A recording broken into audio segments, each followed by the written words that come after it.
Well, in a bombshell last week, 7 members of the Bishop Police Department released a lengthy letter of no confidence in Bishop Police Chief Chris Carter, detailing alleged misdeeds by Chief Carter and other City of Bishop officials. Brent Gillespie, Mark Gutierrez, Doug Mayers, David Jepson, Jared Walsdorp, Brian Rossi, and Mike Mayers signed their names to the press release that was distributed to the Bishop City Council, Sierra Wave Media, and other Eastern Sierra media outlets, and that letter was released last Thursday. Now, there are 11 sworn officers of the Bishop Police Department, and that is not counting Chief Carter and police dispatchers. In July, Chief Carter announced his plans to retire at the end of this month. Now, Sierra Wave Media contacted the Bishop Police Department for comment from Chief Carter, but was told he is on vacation. All calls were referred to Bishop City Administrator Jim Tatum. Tatum told Sierra Wave Media last Thursday the City of Bishop had no comment at that time, but he would respond to the letter. As of our airtime today, there has been no response. Now, the letter from the 7 Bishop police officers begins.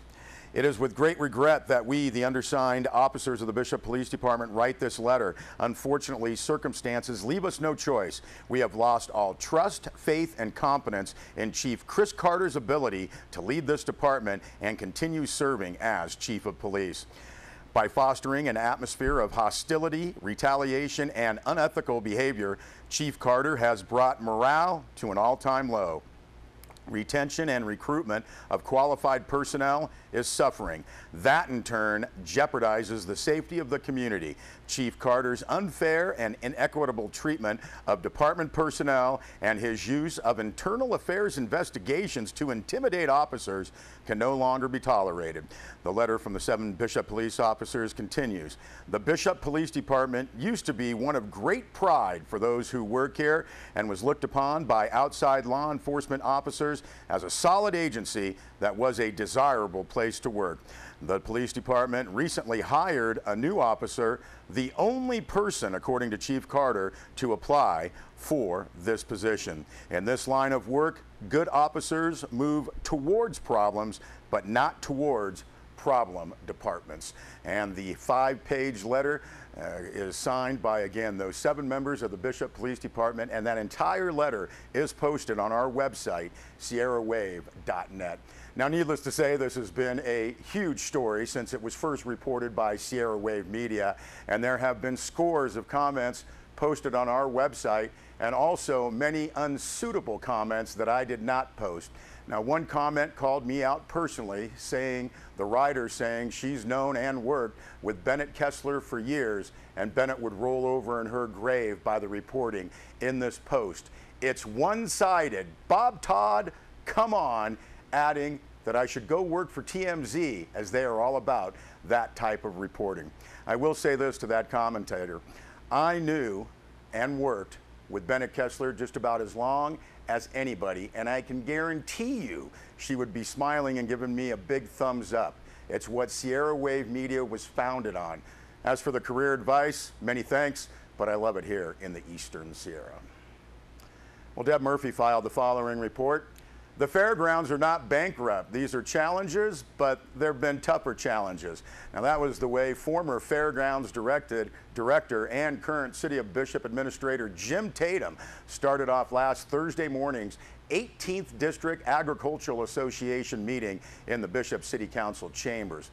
Tatum, who served as Chief Executive Officer of the Tri-County Fairgrounds from 1992 to 2012, provided a recap of the last 6 years' financials, as well as recommendations going forward after Sally Simons was asked to resign from his former post 2 weeks ago. Now, the first segment of the meeting, attended by approximately 25 people, focused on the operations bottom line. Now, the best part of the meeting, according to Deb Murphy, was Tatum's recommendations. The operation and the 9-member board have to pay attention to details, have the staff do what they've been doing, handling the day-to-day operations. Don't fill the CEO position. Instead, have a community volunteer group work on the 2016 fair much like the Mule Days organizations. Jim Tatum said that's worked for Mule Days for 47 years. Tatum himself volunteered and indicated he's already spoken to potential volunteers, and that full story is also posted on sierrawave.net. Deb Murphy also filed a story on last Monday's Bishop City Council meeting with more from Rome Drive residents and the proposed Kingston subdivision.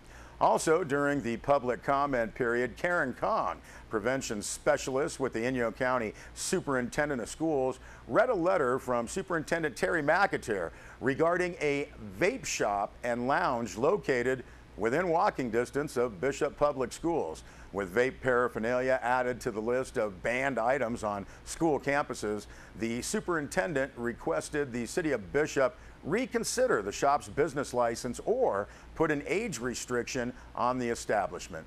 The Bishop City Council also approved a contract with executive search firm Ralph Anderson and Associates for the recruitment of a Bishop Police Chief to replace retiring Chief Chris Carter. The contract will not exceed $26,000. And the full story from that Bishop City Council meeting also on sierrawave.net.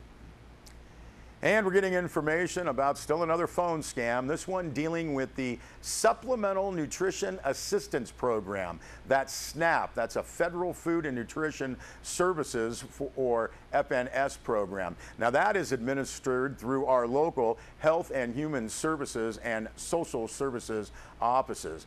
Now there have been reports of the general public receiving unsolicited calls from what appears to be the SNAP toll-free information hotline, and that number comes up as 800-221-5689.